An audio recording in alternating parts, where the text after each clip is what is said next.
Mais uma do Bananil. A procuradora da República, Tameia Danelon, foi punida com a pena disciplinar de censura. Vamos entender o que de fato ela fez, o que é a pena de censura e por que essa decisão foi digna do Bananil.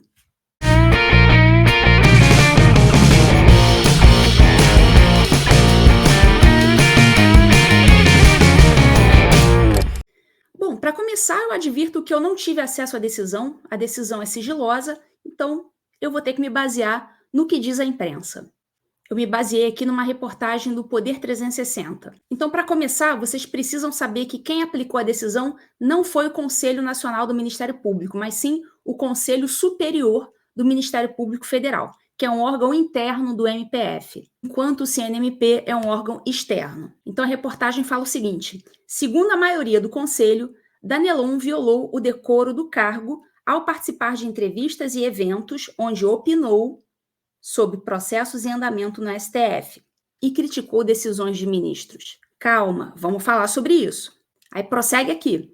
A censura de caráter simbólico funciona como uma advertência e pode agravar futuras punições caso a procuradora enfrente novos processos disciplinares. Então aqui já está dando a letra, já está mandando papo reto. Se fizer de novo, vamos aumentar a gravidade da sua pena. Prosseguindo, o Procurador-Geral da República, Paulo Gonet, votou a favor da pena de censura, acompanhado por outros 6 integrantes do Conselho. Outros 3 se posicionaram pela absolvição. Então, significa que essa decisão não foi dada por unanimidade, foi por 7-3. Então, houve 3 conselheiros que votaram pela liberdade de expressão.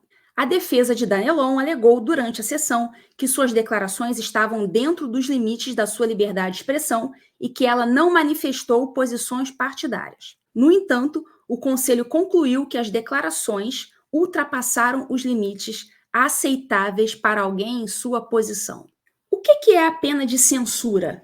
A pena de censura é uma das várias punições possíveis ao Procurador da República. Lá no artigo 239 da Lei Orgânica do Ministério Público Federal, está dizendo que as possíveis sanções disciplinares dos membros do MPF são: primeira, advertência; segunda, censura; terceira, suspensão; quarta, demissão; e quinta, cassação da aposentadoria ou da disponibilidade. Aqui ele apresenta na ordem de gravidade, então começa da mais leve, que é a advertência, e termina com a mais grave, que é a cassação da aposentadoria. A doutora Tameia recebeu a penalidade número 2. Na escala de gravidade, só tem uma menos grave do que ela, que é a advertência. Então, a censura vem logo em seguida. A mais leve é a advertência e depois vem a censura. Em suma, a pena de censura é uma espécie de anotação na cadernetinha. Não tem muita diferença da advertência, né? A advertência é a mais leve. É uma espécie de puxãozinho de orelha. Não faça mais isso. Você fez errado. A censura, ela já sobe um pouquinho aí na escala de gravidade. É como se fosse uma bronca. Como se alguém olhasse para você e dissesse assim: você está repreendido. Mas em vez de ganhar o nome repreensão, ganhou o nome de censura. Aliás, muito adequado ao momento, né? E essa punição, eles dizem que foi por motivo de quebra de decoro. Quebra de decoro é mais ou menos que nem aquele princípio da dignidade da pessoa humana. Você bota o que você quiser ali dentro. E o que teria sido então essa falta de decoro, essa quebra de decoro? Segundo consta nas matérias que eu li, essa quebra de decoro seria a participação em eventos falando sobre processos que estão em andamento e criticando decisões do STF. Então, a rigor, os fatos que estão aqui em jogo são opinar sobre processos em andamento e criticar decisões do STF. Pois bem, vamos ver quais são as vedações aos procuradores da República, para saber se a doutora Tameia realmente incidiu em alguma violação. Eu não vou tirar da minha cabeça, eu vou mostrar aqui para vocês.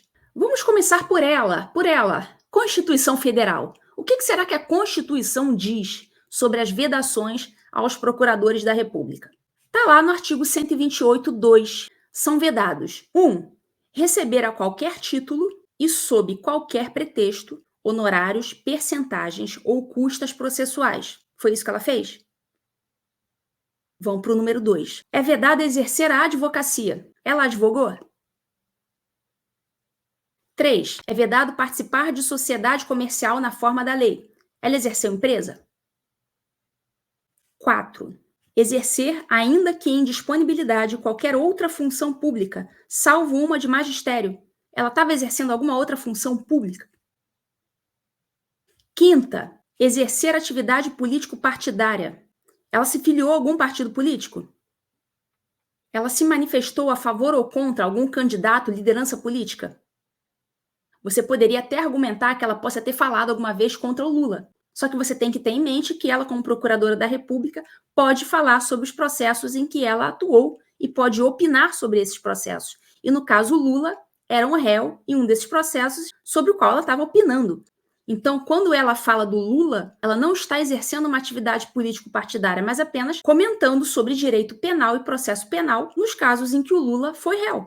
Ou seja, são comentários jurídicos e não comentários político-partidários. 6ª proibição: receber, a qualquer título ou pretexto, auxílios ou contribuições de pessoas físicas, entidades públicas ou privadas, ressalvadas as exceções previstas em lei. Ela recebeu dinheiro aí dessas entidades? Parágrafo 6º. Aplica-se aos membros do MP o disposto no artigo 95, parágrafo único 5. E o que é isso? A tal da quarentena, quando a pessoa se aposenta ou sai do serviço público, ela tem que passar ali um tempo, no caso 3 anos, sem advogar no mesmo tribunal perante o qual ela trabalhava. Ela se aposentou ou se exonerou? Bom, acabamos a parte das vedações da Constituição. Não tem nada aqui dizendo que ela esteja proibida de comentar sobre processos em andamento ou de fazer críticas às decisões dos ministros. Vamos passar então agora para a Lei Complementar número 75 de 93, que é a Lei Orgânica do Ministério Público da União. Artigo 237. É vedado ao membro do Ministério Público da União, 2 pontos. 1. Receber a qualquer título e sob qualquer pretexto honorários, percentagens ou custas processuais. Ela recebeu honorário, custas processuais, percentagens? 2. É vedado exercer a advocacia. Ela advogou em algum processo? 3. Ela participou de alguma sociedade comercial sem ser como cotista ou acionista? 4. Exercer outra função pública. Ela exerceu outra função pública? 5. Exercer atividade político-partidária. Já comentamos sobre isso. Também não aconteceu. Então perceba o seguinte, eu li aqui para vocês todas as vedações aos membros do MPF que constam na Constituição Federal e na Lei Orgânica do Ministério Público da União. E ela não incorreu em nada, só uma observação. Opinar sobre processos que estão em andamento é uma vedação da magistratura, não do Ministério Público. Portanto, ela pode comentar o que ela quiser sobre qualquer processo que esteja em andamento. Segundo as reportagens, eles classificaram como falta funcional opinar sobre processos em andamento, o que ela pode fazer, porque ela não é juíza, ela é procuradora da República. E segundo, criticar decisões do STF, como se ela não pudesse criticar. Quer dizer, na democracia relativa não pode criticar mesmo, né? Vamos fazer aqui um exercício imaginativo. Se em vez dela criticar as decisões, ela tivesse elogiado as decisões, será que ela teria sofrido sanção disciplinar? É claro que não. Isso significa dizer o quê? Isso significa que o membro do Ministério Público está autorizado apenas a elogiar, a aplaudir. A crítica não é permitida. Então a gente vê que a democracia relativa no Brasil tá uma beleza. Para terminar, como eu falei para vocês, existem vários tipos de penalidades, né? Desde a advertência até a cassação da aposentadoria. E eu achei curioso que foi aplicada a ela justamente a sanção de censura. Então a censura, como eu disse, é a censura no sentido de repreensão. Mas parece que diante do ocorrido, observadas as circunstâncias, o que aconteceu não foi simplesmente uma censura no sentido de repreensão. Foi uma censura mesmo, no sentido mais soviético da palavra. Se você quer colaborar com esse canal, com a produção desse conteúdo, se você acha que o meu trabalho ele vale a pena, se eu estou acrescentando alguma coisa, se eu estou ajudando e vocês querem continuar patrocinando esse canal para que esse conteúdo continue sendo dado, vocês podem clicar aqui na descrição do vídeo e se tornar membros desse canal.